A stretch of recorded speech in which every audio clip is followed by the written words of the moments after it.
साल पहले वापस जाना कैसा होगा? एक ऐसी दुनिया में जिस पर जायंट्स राज करते थे। इमेजिन करो पुराने जंगलों में खड़े होकर डायनासोर के कदमों से जमीन हिल रही है।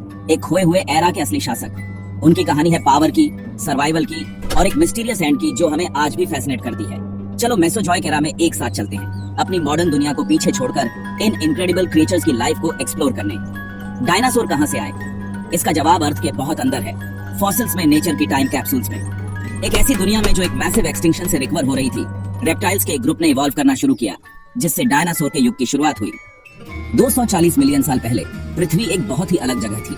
कल्पना कीजिए, एक ऐसा समय जब महाद्वीप उस तरह से नहीं थे जैसे हम आज जानते हैं। सारी जमीन पैंजिया के रूप में जुड़ी हुई थी, एक विशाल सुपर कॉन्टिनेंट जो आज के सभी महाद्वीपों को एक साथ जोड़ता था। ये एक विशाल भूभाग था जो चारों ओर एक विशाल महासागर से घिरा हुआ था।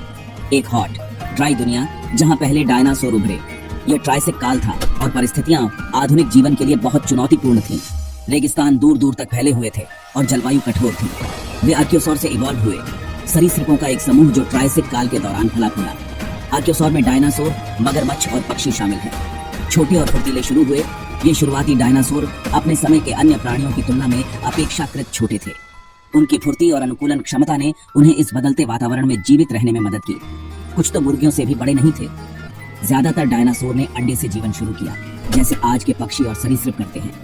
ये अंडे अलग अलग आकार और आकार के थे, जो डायनासोर की विभिन्न प्रजातियों को दर्शाते थे। और फॉसिलाइज्ड नेस्ट्स से पता चलता है कि डायनासोर अपने अंडों को घोंसलों में रखते थे, ठीक वैसे ही जैसे आज के पक्षी करते हैं। इन घोंसलों की खोज से हमें डायनासोर के प्रजनन व्यवहार के बारे में बहुमूल्य जानकारी मिलती है कि कई अटेंटिव पेरेंट्स थे जो अपने बच्चों की देखभाल करते थे। कुछ डायनासोर अपने घोंसलों की रक्षा करते थे और अपने बच्चों को खाना खिलाते थे, जिससे पता चलता है कि वे जटिल सामाजिक व्यवहार में शामिल थे। हैचिंग बस शुरुआत थी। एक छोटे डायनासोर के लिए जीवन एक संघर्ष था और कई हैचलिंग वयस्कता तक नहीं पहुंच पाते थे। सर्वाइवल का मतलब था पहले दिन से चलना सीखना, हंटियों से बचना और भोजन खोजना। युवा डायनासोर को जल्दी से आत्मनिर्भर बनना सीखना पड़ता था, खाना ढूंढना और प्रीडेटर्स से बचना। ट्राइसेक काल एक खतरनाक जगह थी और युवा डायनासोर को जीवित रहने के लिए लगातार सतर्क रहना पड़ता था। कुछ पेरेंट्स अपने बच्चों को प्रोटेक्ट और फीड करते थे, उन्हें जीवित रहने का सबसे अच्छा मौका देते थे। यह पेरेंटल केयर डायनासोर के विकास में एक महत्वपूर्ण कारक था, जबकि दूसरे उन्हें खुद के भरोसे छोड़ देते थे। इन युवा डायनासोर को अपने दम पर जीवित रहने के लिए जल्दी से सीखना पड़ता था। लाखों सालों में ये शुरुआती डायनासोर डाइवर्सिफाई हुए और अलग अलग पारिस्थितिक निचे में भर गए। कुछ टावरिंग प्लांट आइटम्स बने, विशाल सौरोपोड्स जो पृथ्वी पर चलने वाले सबसे बड़े जानवर थे। दूसरे फियर्स प्रीडेटर्स। ये मांसाहारी डायनासोर अपने समय के शीर्ष हंटी थे और उन्होंने अपने पारिस्थितिक तंत्र को आकार देने में महत्वपूर्ण भूमिका निभाई। हर जाइंट एक फ्रेजाइल हैचलिंग के रूप में शुरू हुआ, जो डायनासोर के जीवन चक्र की भेद्यता को दर्शाता है, जो इवोल्यूशन की पावर का प्रूफ है। छोटे फुर्तीले प्राणियों से लेकर विशालकाय दिग्गजों तक डायनासोर का विकास पृथ्वी के इतिहास में सबसे उल्लेखनीय कहानियों में से एक है। हम्बल शुरुआत से डायनासोर ने प्लेनेट पर डोमिनेट करना शुरू किया। वे मेसोजॉइक युग के शासक बन गए और उनकी विरासत आज भी हमें प्रेरित और मोहित करती है। मेसोजॉइक एरा, ट्राइसेक, जुरासिक और क्रेटेशियस 150 मिलियन साल से ज्यादा चला। हर पीरियड में अपने डायनासोर जायंट्स थे। जुरासिक में हरे भरे जंगलों ने ब्रैकियोसॉरस जैसे मैसिव सौरोपॉड्स के उदय को बढ़ावा दिया, जबकि एलोसॉरस जैसे प्रीडेटर्स उनका शिकार करते थे। क्रेटेशियस नई डाइवर्सिटी लेकर आया, फूल वाले पौधे और टीरेक्स, ट्राइसेराटॉप्स और वेलोसिरैप्टर जैसे आइकन्स। डायनासोर हर कॉन्टिनेंट में अडेप्ट हो गए, पोलर रीजन से लेकर इक्वेटर तक। उनकी दुनिया एलियन थी, कोई घास नहीं, छोटे दिन और ऑक्सीजन रिच हवा। आवाजें कीड़ों की थीं, अजीब पक्षियों की और जाइंट कदमों की गड़गड़ाहट थी। 150 मिलियन साल से ज्यादा तक डायनासोर जमीन पर डोमिनेंट लाइफ थे। उनकी कहानी हमें याद दिलाती है कि अर्थ कितनी अलग और डायनामिक थी। यह सचमुच उनका प्लेनेट था। डायनासोर के डाइट ने उनकी दुनिया को आकार दिया। उनकी पसंद, उनकी जरूरतें और उनके खाने के तरीके, सब कुछ उनके जीवन और उनके आसपास के वातावरण को प्रभावित करते थे। यह समझना कि डायनासोर क्या खाते थे हमें उनके व्यवहार, इवोल्यूशन और एक्सटिंक्शन के बारे में महत्वपूर्ण जानकारी देता है। दांत कहानी बताते हैं। उनके आकार और बनावट से पता चलता है कि डायनासोर किस तरह का खाना खाते थे। मीट ईटर्स के लिए शार्प और सेरेटेड, जैसे कि चाकू की धार मांस को चीरने और फाड़ने के लिए बिल्कुल सही। ये दांत उन्हें अपने शिकार को कुशलता से पकड़ने और खाने में मदद करते थे। प्लांट ईटर्स के लिए फ्लैट और ब्रॉड, पत्तों और पौधों को पीसने के लिए आदर्श। ये दांत उन्हें सख्त वनस्पतियों को पचाने में मदद करते थे।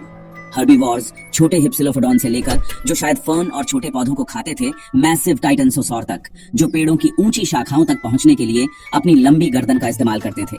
अपने दिन फर्न और कॉनिफर खाकर बिताते थे और शायद कुछ फूलों वाले पौधे भी जो उस समय विकसित हो रहे थे। डिफेंस के लिए कवच और सींग इवॉल्व करते थे ताकि वे हंटियों से खुद को बचा सके। टीरेक्स और वेलोसिरैप्टर जैसे कार्निवोर्स जो अपने तेज दांतों और पावरशाली जबड़ों का इस्तेमाल करके शिकार करते थे। स्पीड, स्ट्रेंथ और चालाकी से शिकार करते थे।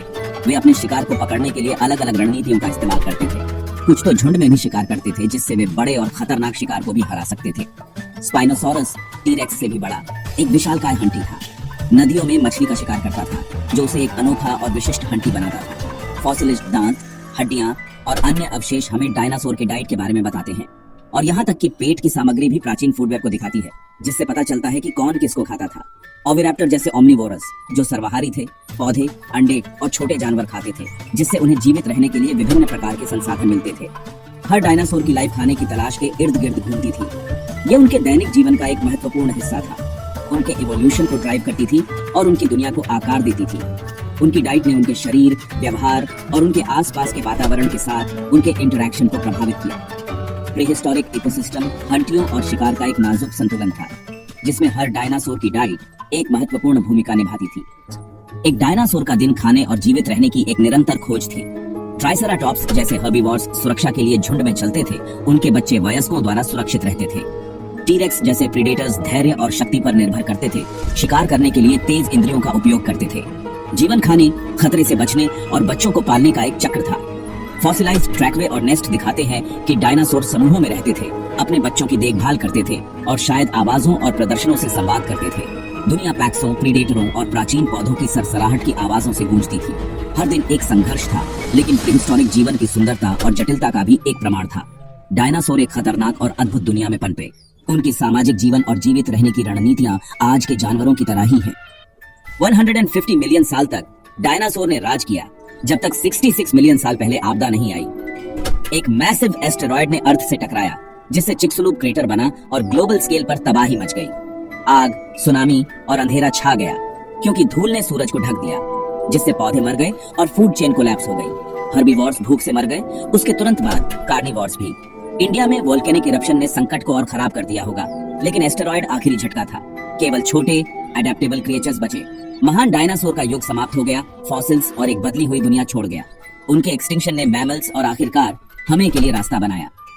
हमें डायनासोर के बारे में इतना कुछ कैसे पता है? ये विशालकाय जीव जो लाखों साल पहले पृथ्वी पर घूमते थे, उनके बारे में हमारी जानकारी का स्रोत क्या है?